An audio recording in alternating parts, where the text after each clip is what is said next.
জনাব তারেক রহমানকে একটা ছোট্ট পরামর্শ দিয়েই বক্তব্য শেষ করব। 1 মিনিট। শেখ মুজিবুর রহমান মুক্তিযুদ্ধের সাথে জড়িত ছিলেন না, তিনি জানতেন না মুক্তিযুদ্ধ কিভাবে হয়েছে, এবং তিনি ফিরে এসেও জানার চেষ্টা করেন নাই মুক্তিযুদ্ধ কিভাবে হয়েছে। তাকে আওয়ামী লীগের লোকজন যা বলেছে এবং ভারতীয় পক্ষ যা বলেছে সেটাকেই তিনি ধরে নিয়েছিলেন, এটাই মুক্তিযুদ্ধের ইতিহাস ছিল। এই জন্যই তিনি ব্যর্থ হয়েছিলেন। জনাব তারেক রহমান, আপনি 17 বছর দেশে ছিলেন না, আপনি জানেন না এখানে কি হয়েছে।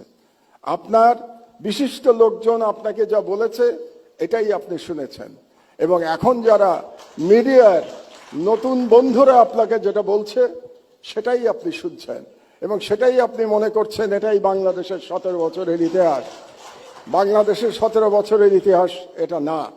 সেই ইতিহাস আমি বর্ণনা করব ভবিষ্যতে যদি আপনি এরকম কোনো অনুষ্ঠানের আয়োজন করেন এবং সেই অনুষ্ঠানে আমাকে 15 মিনিট সময় দেন।